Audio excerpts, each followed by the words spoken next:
Evan Nathaniel Grim. I love Yes. your name so much. Thank you. You have a really interesting story. You, on your bio, and we didn't talk about this. You talked about coming to astrology after a concussion. Yes. Tell us that story. Yeah, so this is, and thank you to PRS, by the way, for hosting this. It's a very strange story. It's that classic, like, it found me. I wasn't looking for astrology.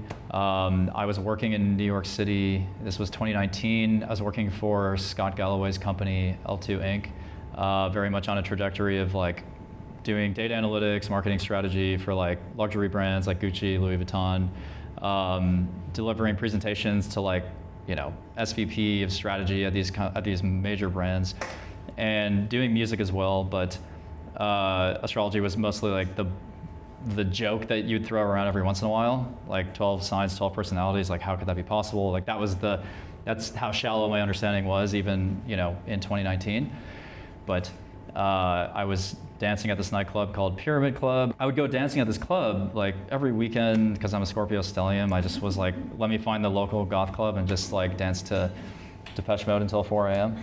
So one of these times, my friend and I just had a freak accident. It wasn't like, like we weren't like mad at each other. We were actually laughing about something. I was laughing so hard that I was like keeled over, and then I like threw my head back. And like he was leaning down at the same time, so like the back of my head like hit his eyebrow ridge, which is like the hardest area of the face. So like to me, it felt like a golf ball like hit me from like 100 yards away. And my friend just like covered his eye, said nothing, and left the club. And he's like, I would consider him a pretty tough guy. So like when he just covers his eye and doesn't say anything, just leaves, I know it's something like really bad happened. So then I was like bleeding the back of my head. I just was like searching for CBD shops the next day. I like didn't go to the hospital or anything, which probably was a mistake. But anyways, as crazy as it is, at one of these CBD shops, I came across a bunch of crystals, because they usually combine those two industries, I guess. And I was like, why is this labradorite piece just like screaming my name? And I went up to the clerk and I was like, so what's up with this crystal? And he was like, oh, it's labradorite. It's like really common for Scorpios to get like be drawn to this. And I'm like, I'm a Scorpio, that's crazy. But what are the odds? It's probably 1 in 12, so who cares? So anyways, it was like one thing led to another after that, where there's a couple days that were hazy, but after that, when I cleared my head, there was like all of a sudden this connection I was having with like trees on the East River. In May 2021, I did a reading on the phone for somebody who wasn't a friend. Like I was like, I'm tired of reading friends because I'm biased, right? Like I already know that this person is like psychotic and this person is, really boring or whatever. So I was on Clubhouse and I would just like tap into these chat rooms, and there was one Hellenistic astrologer who was just like really engaging, and I was like, hey, like I'm just learning this stuff, can I just test my knowledge, like just do a blind reading, because I still didn't know anything about her. I just knew that she was hosting these things, some of these chat rooms. So we got on the phone and I looked at her chart, and I was like, was your dad in a drunk driving accident when you were 14? And she was like, yeah, but how the fuck did you know that?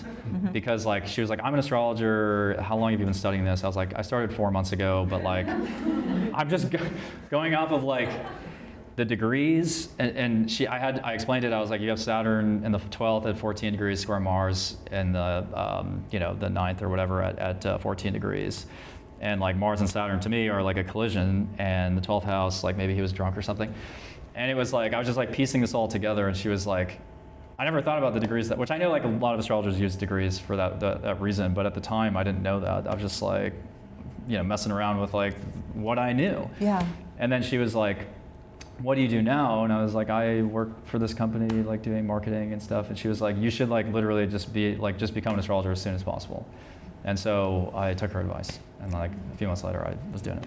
So I'm curious, like the degree technique, like, can you go into that? Like, I mean, I don't know if you remember that specific reading, but tell me more about what you were doing with the degrees in that case. Yeah.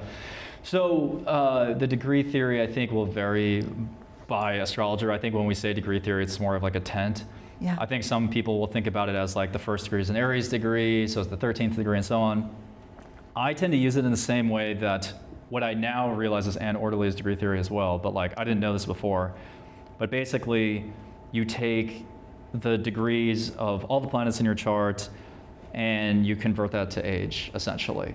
Okay. And Yeah. and I think maybe Anne does this too, but like I just add 30 years to repeat the cycle, right? So like Okay. Saturn, you'd have if Saturn was at 14 degrees, age 14 would be very Saturnian, respective to the sign your Saturn's in, the aspects it's making, the house it's in.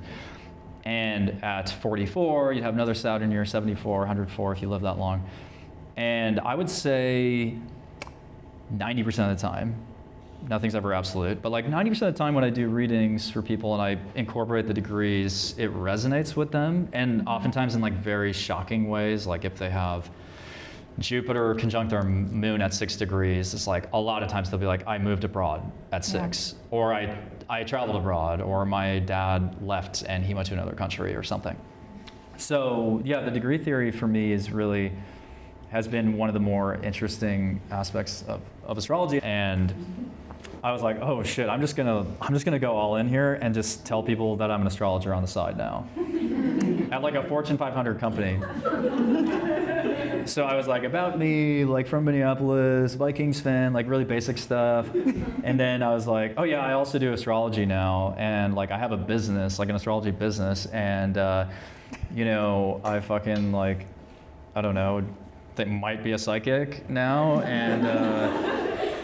And the responses on like Microsoft Teams on the chat were so funny. Like, and honestly, it was very much like divided by gender. Like there was like a few like female coworkers who were like, oh, I love this. And there was like a guy who was like Nancy Reagan had an astrologer, but like in a sarcastic way, like laugh, like what a fucking like crazy person. And then 2 months later, John Edward reached out to me and was like, I love your stuff, I want to connect. And then I ended up like talking to him, and yeah, we're still friends. So it's like crazy how that would would happen. Next year is going to be moving at such a rapid clip that like you want to be able to know like who's on speed dial. And you know, during Mercury retrograde in the water signs, a lot of people are going to be calling up, you know, someone who maybe they once deemed as like forbidden to contact, but they like were a good listener, so they'll hear them out.